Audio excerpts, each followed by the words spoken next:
Hi, my name is Michael Smith. This presentation is for Computer Information Technology 230 Front-End Web Design.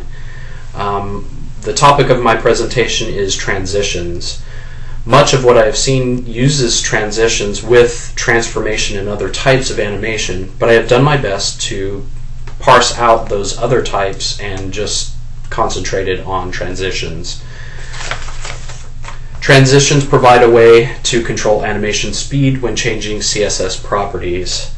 CSS transitions let you decide which properties to animate by listing them explicitly, when the animation will start by setting a delay, how long the transition will last by setting a duration, and how the transition will run by defining a timing function, literally or quickly at the beginning, slow at the end. Transitions are still relatively new, but each browser that I tested on worked without issue except for IE9 and before.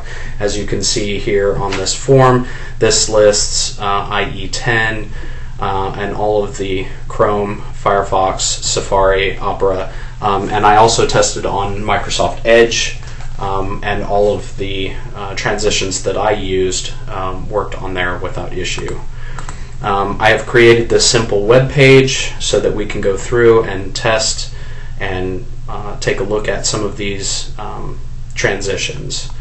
So let me roll up here. I know that normally we would want to keep our CSS in a separate file, but for the presentation I have put everything together so that I can keep it all in one place.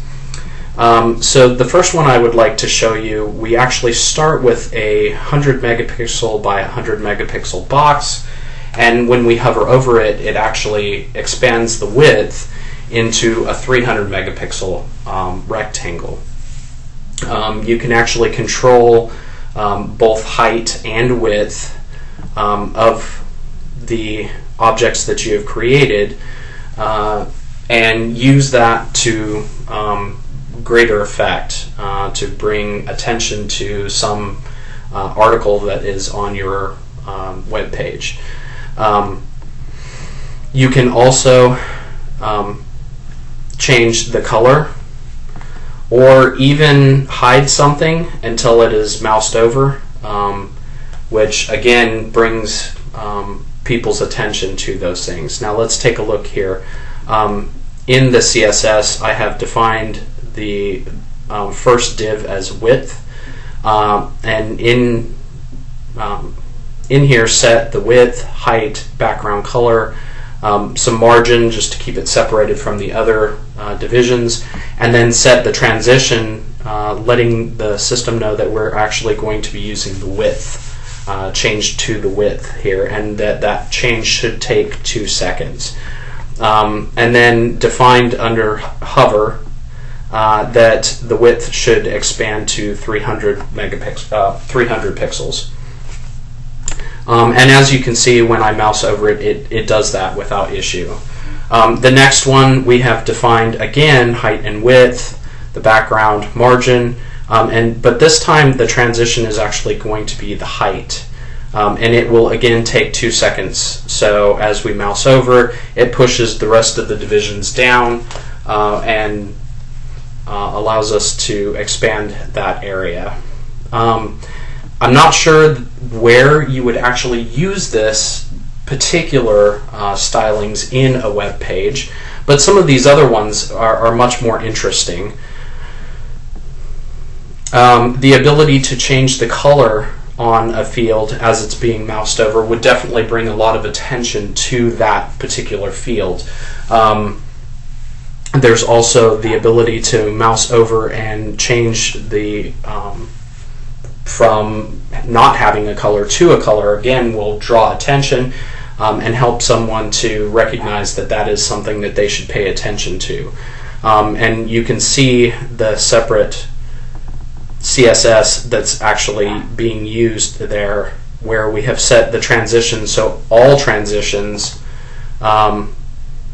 would take 2 seconds, whereas you can actually set height and width to transition at different speeds. And then the ease means that it eases into that transition. The last one that I actually hid down here actually changes the opacity of the image, and so it goes from being an invisible item down at the bottom of the page to something that you can see, again to draw attention to that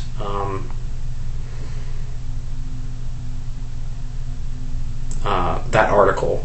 The one way that I thought that this would be most effective would be on your navigation bar, where as you're going to click on something, when you hover over it, it would actually expand and allow the person to that's visiting your site to actually recognize that that's exactly what they're clicking on, so there's no confusion as they move between pages. This is my presentation. I thank you for your time and hope you have enjoyed the information that I've shared.